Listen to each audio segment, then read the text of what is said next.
मेरे प्रिय भाई बहनों, हमने पिछले एपिसोड जिसका नाम था सावधान पार्ट 1, उसमें देखा था कि जो यहूदा की पत्री है वो एक विशेष विश्वासियों को जो अलग जगहों में थे लिखी गई थी।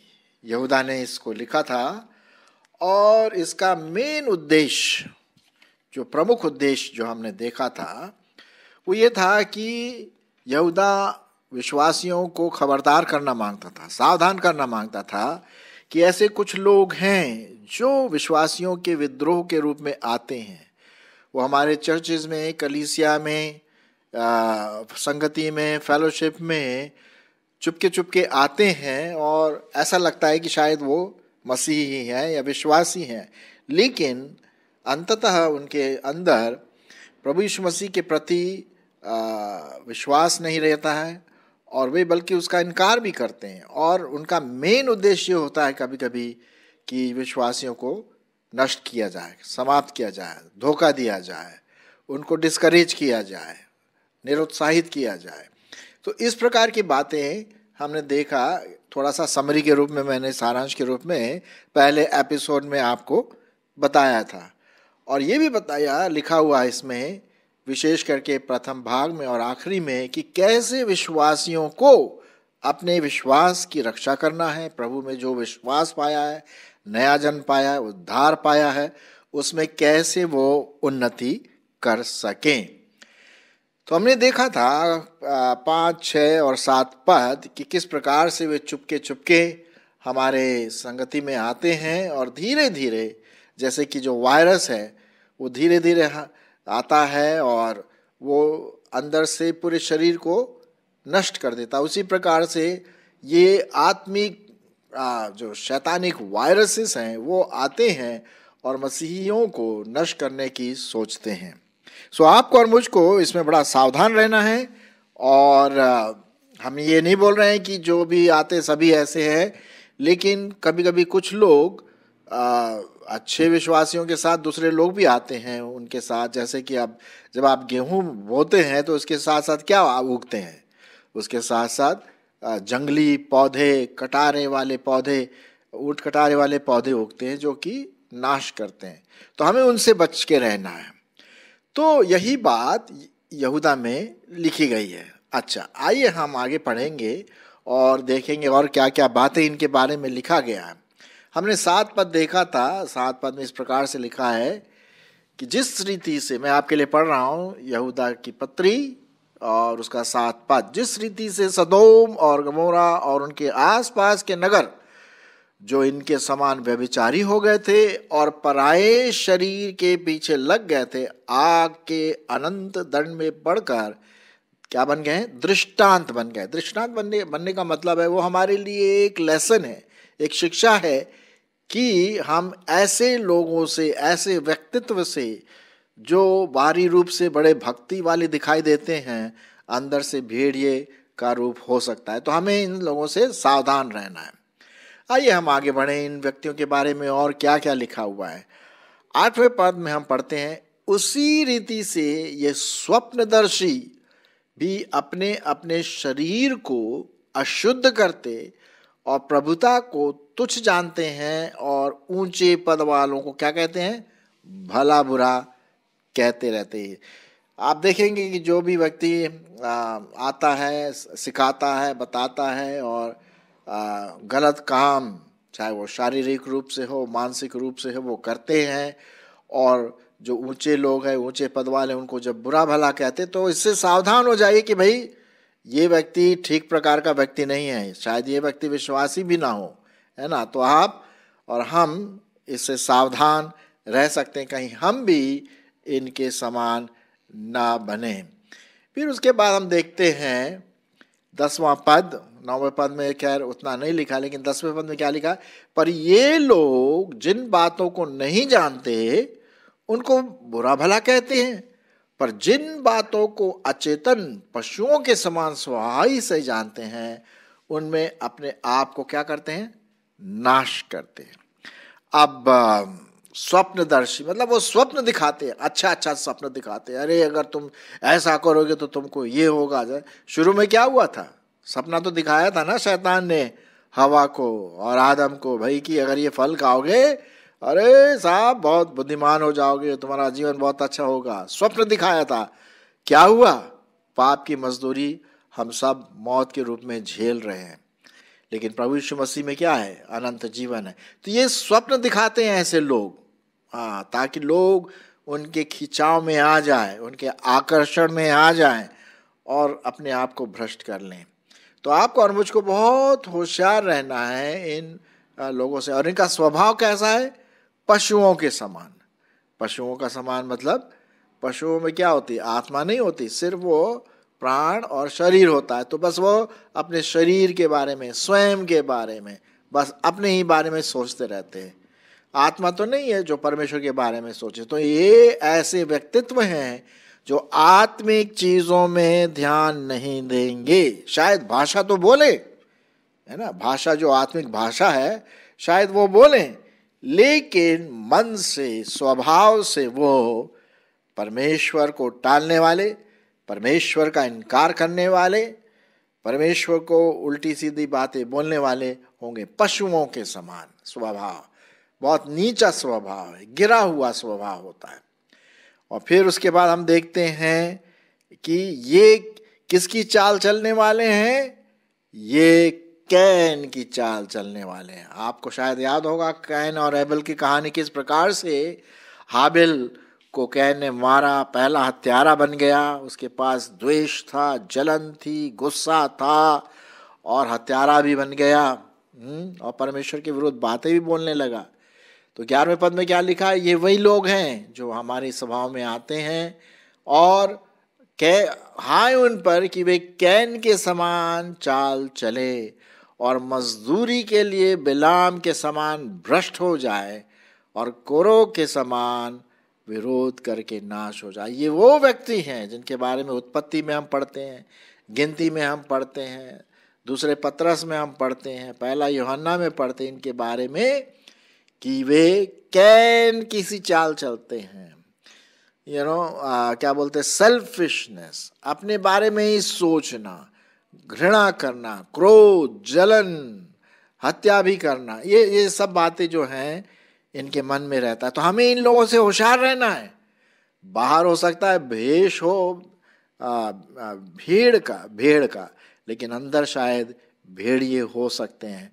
सो मेरे प्रियो, बहुत होशियारी से हमें इनसे बच के रहना है। पवित्र आत्मा इसमें क्या करेगा? आपकी और मेरी अगुवाई करेगा। आगे बढ़े और भी क्या इनके बारे में और भी बहुत सारी चीजें लिखी हुई हैं। लिखा हुआ है 12वां पद, बहुत भयंकर रूप से लिखा हुआ है, ये तुम्हारी प्रेम भोजों में तुम्हारे साथ खाते पीते समुद्र में छिपी हुई चट्टान के समान है, बेधड़क अपना ही पेट पालने वाले हैं। वे निर्जल बादल है जिन्हें हवा उड़ा ले जाती है और पतझड़ के निष्फल पेड़ है जो 2 बार मर चुके हैं और जड़ से उखड़ गए। बाप रे बाप, बहुत जबरदस्त यहाँ पर विवरण दिया गया है। किस प्रकार की? ये छिपी हुई चट्टान है। किस प्रकार की चट्टान है? छिपी हुई चट्टान है। अब छिपी हुई चट्टान का मतलब क्या है? ऊपर से तो नहीं दिखाई देता है, लेकिन अंदर नीचे चट्टान है और उसमें जाकर के हम टकरा सकते हैं, हर्ट हो सकते हैं, दुख मुसीबत आ सकती है। तो ये चट्टान है छिपी हुई जो हमें नष्ट कर सकती है। और ये क्या है? तुम्हारी प्रेम भोजों में आकर तुम्हारे साथ खाते पीते है, खूब खुश है। होशियार रहिए ऐसे लोगों से, क्योंकि ये बेधड़क अपना ही पेट भरने वाले हैं, निर्जल बादल हैं। आपको याद है कभी कभी बरसात में या बरसात से पहले बहुत ढेर सारे काले बादल आ जाएंगे और खूब बिजली चमकेगी और आवाज होगी, बादल गरजेंगे। लेकिन क्या हम सोचते अरे वाह भैया कुछ ठंडक मिलेगी, पानी गिरेगा, वाह वाह वाह, पता पड़ा हवा से उड़ गए वो। ये वो बादल हैं जो बिना जल के हैं। फॉल्स होप, झूठी आशा देने वाले हैं। इसीलिए आपको और मुझको बहुत होशियार रहना है ऐसे लोगों से। और यहूदा बताता है विशेष करके ये विश्वासियों को गिराने के लिए, नष्ट करने के लिए, उनके विश्वास को नीचे तोड़ने के लिए आ जाते हैं। तो ये वो बेधड़क बादल हैं, निर्जल बादल हैं, जिन्हें क्या हो जाता, हवा उड़ा ले जाती है। सो मेरे प्रियो, मेरे लिए और आपके लिए आज हमारे चारों तरफ ऐसे बहुत सारे लोग हैं और हम सोचते हैं यार ये क्रिश्चियन है, मसीह है, मसीह विश्वासियों की बातें करता है। लेकिन होशियार रहिए, सच में क्या वो प्रभु यीशु मसीह का चेला है या ऐसे ही बात कर रहा? कैसे पहचानेंगे? उनके फलों से हम पहचान सकते हैं। झूठी शिक्षा देने वाले, निर्जल बादल जिन्हें हवा उड़ा ले जाती, और ये पतझड़ के निष्फल पेड़ है। आप अच्छी तरह से जानते हैं कि जब भी हम पेड़ लगाते हैं या किसान जब पेड़ लगाता है तो किस आशा से लगाता है? भाई इसमें फल आएंगे, आम है, केला है, संतरा है, अंगूर है, तभी तो हम पेड़ लगाते हैं। हम इस आशा से पेड़ लगाते हैं कि उसमें क्या है, फल आए, अच्छे फल आए। लेकिन ये लोग उस पेड़ के समान है जो निष्फल है। प्रॉमिस तो करते हैं, प्रतिज्ञा तो करते हैं फल लाने के, लेकिन उनमें जीवन का डीएनए नहीं है, प्रभु यीशु मसीह का जीवन नहीं है, तो कहां से फल आएगा? ये पतझड़ के निष्फल पेड़ है जो 2 बार मर चुके हैं और जड़ से उखड़ गए हैं। हाँ, 2 बार मर चुके मतलब एक तो शारीरिक रूप से मर जाना और दूसरा मौत क्या है, आत्मिक रीति से मर जाना। ये जो है ना, इस प्रकार के व्यक्तित्व, इस प्रकार के लोग जो हम में मिक्स हो सकते हैं, सब नहीं लेकिन कुछ लोग आ सकते हैं और ये आत्मिक रीति से भी मर गए, परमेश्वर से अलग हो गए। तो हमें इन लोगों से बहुत होशियार रहना। इसी लिखा हुआ है, मैंने कहा सावधान, ये एपिसोड नंबर 2 है, सावधान, कि हम अपने आप को परमेश्वर के सामने निष्कलंक, परमेश्वर को प्यार करने वाले, वचन को प्यार करने वाले, पवित्र आत्मा की सामर्थ में चलने वाले बन सके, इन लोगों के समान नहीं। अगर हम इनकी सहभागिता में शामिल हो जाते हैं तो हो सकता है हम भी इनके समान बन जाएं। ऐसा ना हो मेरे प्रियो। इसीलिए मैं आपके सामने ये एपिसोड ला रहा हूं ताकि मैं और आप होशियार रहिए, जैसे कि यहूदा की पत्री में लिखा है। चलिए आगे बढ़ते हैं और क्या लिखा हुआ है इनके बारे में। हम पढ़ते हैं इनमें 13वां पद, ये समुद्र के प्रचंड हिलकोरे हैं जो अपनी लज्जा का फेन उछालते हैं। ये डवाडोल तारे हैं जिनके लिए सदाकाल तक घोर अंधकार रखा गया है। बाप रे बाप। अभी मेरे को पिछले हफ्ते कुछ समय पहले मैं पुरी गया था उड़ीसा में, और वहाँ कुछ काम था, प्रभु यीशु मसीह के बारे में कुछ बातें करनी थी।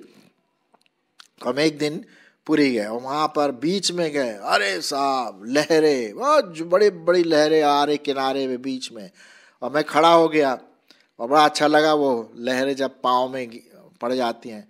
लेकिन फिर वो लहर वापस चली जाती बहुत दूर तक, फिर आती है, फिर चली जाती। ये वो डवाडोल समुद्र के प्रचंड हिलकोरे हैं जो अपने लज्जा का फेन, सफेद फेन उछालते हैं। डवाडोल तारे एक जगह स्थिर नहीं रहते, यहाँ से वहाँ, वहाँ से वहाँ, वहाँ से वहाँ, वहाँ से वहाँ, ये एक दूसरे फेलोशिप में उचकते रहते, जाते रहते। होशियार रहिए ऐसे लोगों से। जी हाँ, क्योंकि लिखा हुआ है कि इनके लिए सदा काल तक घोर अंधकार रखा हुआ है। आइए आगे बढ़ें और उसके बाद हम देखते हैं लिखा हुआ है 16वां पद। 16वां पद में क्या लिखा? ये तो असंतुष्ट, कुड़कुड़ाने वाले और अपने अभिलाषाओं के अनुसार चलने वाले हैं, और अपने मुंह से क्या करते हैं? घमंड की बात बोलते हैं, और वे लाभ के लिए मुंह देखी बड़ाई किया करते। चिकनी चुपड़ी बातें, कई बातें यहाँ पर लिखा है इन लोगों के बारे में, जो चुपके चुपके धीरे धीरे हमारे फेलोशिप में, संगति में आकर के संगति को नष्ट करने की सोचते हैं। ये क्या है? ये असंतुष्ट है, कभी संतुष्ट नहीं होंगे, कुछ ना कुछ कुड़कुड़ाते रहें, कुछ ना कुछ बोलते रहें, किसी के बारे में, किसी पास्टर के बारे में, किसी विश्वासी के बारे में, गवर्नमेंट के बारे में। अरे साहब, कुड़ कुड़ कुड़ कुड़ कुड़ कुड़ कुड़ कुड़ बोलते रहेंगे। होशियार नहीं है ऐसे लोगों से, है ना। हमारा परमेश्वर महान परमेश्वर है, सर्व सामर्थी सर्वव्यापी परमेश्वर, वो जानता है वो क्या कर रहा है। अब उदाहरण के रूप में अभी आजकल कोरोना का प्रकोप चल रहा है, महामारी का समय है भाई। दुख की बात है कि ऐसा है, ज़्यादा हम इधर उधर जा नहीं सकते, लेकिन परमेश्वर जानता है। उसे हम कुड़कुड़ा करके अंतुष्ट रह करके क्या इसको अच्छा कर देंगे? बिल्कुल भी नहीं भाई। परमेश्वर के हाथ में हम सौंप दे, कहे भाई प्रभु तू जानता है, तू अभी उस सिंहासन पर बैठा हुआ जहाँ पर तू हर चीज़ को कंट्रोल में लाता है ना। तो ये ऐसे लोग क्या करते हैं? कुड़कुड़ाते हैं और अपनी अभिलाषाओं के अनुसार चलते हैं, अपनी जो अभिलाषाएं हैं उसके अनुसार चलते हैं और घमंडी हैं, बस अपने ही बारे में बात करते हैं। मैं ऐसा था, मैं ऐसा हूँ, मेरा ऐसा औहदा है, देखो मेरे पास ये है वो है, घमंड की बातें। और अपने लाभ के लिए क्या करेंगे? चिकनी चुपड़ी बटरिंग। होशियार रहिए ऐसे लोगों से जो ऐसी बातें करते हैं। जो भी कोई ऐसी बातें करते हैं तो थोड़ा सा सहम जाइए कि भाई कौन है ये व्यक्ति, जरा पता लगाइए, कहीं ये हमारे फेलोशिप को नष्ट करने तो नहीं आए हैं, या कहीं बाहर से तो नहीं हमें बोल रहे हैं। तो ये बहुत ज़रूरी है मेरे प्रियो। इसीलिए लिखा हुआ है कि 18 पद, मैं 17 पद बाद में पढ़ूंगा, लेकिन 18 पद में क्या है? वे तुमसे कहा करते थे पिछले दिनों में वे ऐसे उपहास करने वाले होंगे जो अपनी अभक्ति के अभिलाषाओं के अनुसार क्या करेंगे? चलेंगे, ठट्ठा में उड़ाएंगे, मजाक करेंगे, बाइबल का मजाक करेंगे, उपहास करेंगे, जैसे उनके लिए बाइबल एक खिलवाड़ वाली चीज है। अभक्ति, उनके मुंह से परमेश्वर की स्तुति की बातें नहीं आएंगी। होशियार रही है ऐसे लोगों से। और यहूदा यही बात बार बार बोलता है। और क्या लिखा हुआ है 19वें पद में? ये तो वे हैं जो फूट डालते हैं, हाँ, कानाफूसी करके एक दूसरे के प्रति विरोधाभास चीजें बोल करके वो फूट डालेंगे। ये शारीरिक लोग हैं जिनमें आत्मा नहीं। जैसे शुरू में हमने बोला था कि ये पशु के समान है इनका स्वभाव, इनमें आत्मा नहीं है, परमेश्वर का प्रेम नहीं है, परमेश्वर का डर नहीं है। ये अपने जो इंस्टिंक्ट है, उनकी जो स्वभाव है, क्या बोलते हैं, पशुओं का, उसके समान वो चलते हैं। ये हमें बहुत बहुत होशियार रहने की जरूरत है। तो आपका और मेरा क्या कर्तव्य है जब इन बातों को हम जानते हैं? तो 17वां पद में क्या लिखा हुआ है? पर हे प्रियो, तुम उन बातों को स्मरण रखो जो हमारे प्रभु यीशु मसीह के प्रेरित पहले कह चुके। अब हम स्मरण कैसे रखेंगे? बाइबल पढ़िए, बाइबल मंथन करिए, मनन करिए, बाइबल पर विचार करिए, तभी हम प्रभु यीशु मसीह की वाणी को, परमेश्वर के वचन को अपने दिल, दिमाग और व्यक्तित्व में संजो करके रख सकते हैं। और इसीलिए लिखा हुआ है कि हमें इन लोगों के साथ हमें थोड़ा सा पवित्र आत्मा की अगुवाई इन लोगों के साथ चाहिए कि हम समझे कि ये वे लोग नहीं जो हम सोचते हैं, ये विश्वासी लोग नहीं हैं, ये वे लोग हैं जो हमारे साथ मिक्स होकर के हमें नष्ट करेंगे। सो इसीलिए 20वें पद में क्या लिखा है? पर हे प्रियो, तुम अपने अति पवित्र विश्वास में क्या होते जाओ? उन्नति करते जाओ। और पवित्र आत्मा में क्या करो? प्रार्थना करते रहो। ऐसे लोगों के लिए, अपने लिए, चर्च के लिए, पास्टर के लिए, अगुवे के लिए, कलीसिया के लोगों के लिए, अपने आस पड़ोस के लोगों के लिए, अपने जो रिलेटिव्स हैं, संबंधी, उन लोगों के लिए क्या करें? आत्मा में प्रार्थना, आत्मिक उन्नति में, पवित्र विश्वास में हम बढ़ते जाएं। जब भी ऐसे लोग हमारे जीवनों में आते हैं, जैसा जिसका वर्णन हमने किया पहले एपिसोड में और अभी हम कर रहे हैं, तो ऐसे लोगों से हमें परे रहना है। हाँ, हम उनको समझा सकते हैं, प्रार्थना कर सकते हैं, लेकिन ज़्यादा संगति इन लोगों से करके हम भी वैसा बन सकते हैं। हमारा संगति प्रभु परमेश्वर के साथ हो, पवित्र आत्मा के साथ हो। इसीलिए लिखा हुआ है, हे प्रियो, तुम अपने अति पवित्र विश्वास में क्या होते जाओ? उन्नति करते हुए पवित्र आत्मा में प्रार्थना करते रहो और अपने आप को 21वां पद परमेश्वर के प्रेम में बनाए रखो और अनंत जीवन के लिए हमारे प्रभु यीशु मसीह की दया की आशा क्या करते रहो? देखते रहो कि एक दिन प्रभु यीशु मसीह आने वाले हैं। तो हम अपने आप को तैयार करें। ऐसे लोगों से होशियार रहिए, सावधान रहिए। जी हाँ, बहुत साफ रीति से यहूदा इस बात को बताता है और मैं आपको बता रहा हूँ वचन के आधार पर।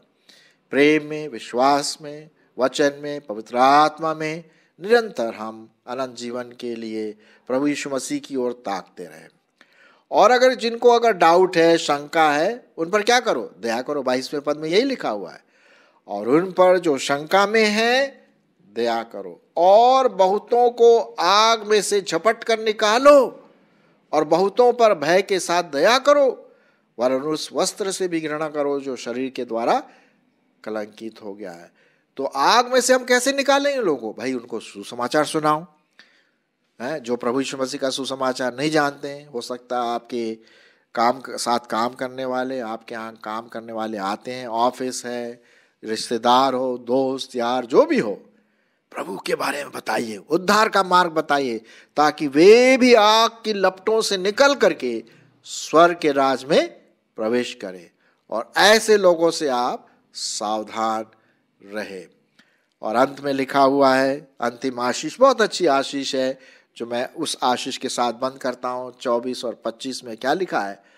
अब जो तुम्हें ठोकर खाने से बचा सकता है और अपनी महिमा की भरपूरी के सामने मगन और निर्दोष करके खड़ा कर सकता है, उस एकमात्र परमेश्वर के लिए हमारे उद्धारकर्ता की महिमा, गौरव, पराक्रम और अधिकार हमारे प्रभु यीशु मसीह के द्वारा जैसा सनातन काल से है, अब भी हो और युगानुयुग रहे। आमीन। सो मेरे प्रिय भाई बहनों, आज हमने देखा उसका दूसरा भाग, सावधान का दूसरा भाग, किस प्रकार से हमें इन लोगों के लिए जो झूठे भविष्यद्वक्ता हैं, झूठे शिक्षक हैं या झूठे विश्वासी हैं, विश्वासी का भेष धारण करके हमारे बीचों में आ सकते हैं और हमें नष्ट करने की कोशिश कर सकते हैं। हमारा काम बस प्रभु में दृढ़ रहें, प्रभु में विश्वास में बढ़ते जाए, परमेश्वर के वचन को प्राथमिकता दे और आत्मा में, पवित्र आत्मा में नियंत्रित होते हुए यीशु की ओर ताकते रहे। बस हमारा और आपका यही काम है। और जितना हो सके दूसरों को हम प्रभु यीशु मसीह के बारे में बताते रहें, ताकि वे भी उद्धार पाकर आग में से निकलकर स्वर्गीय स्थानों में प्रवेश करें। इस आशीषों के साथ जो मैंने अभी आपके सामने पढ़ा परमेश्वर के वचन में, परमेश्वर आपकी अगुवाई करे, मेरी अगुवाई करे, ताकि हम उस दिन तक निर्दोष और सिद्ध बने रहे। आमीन।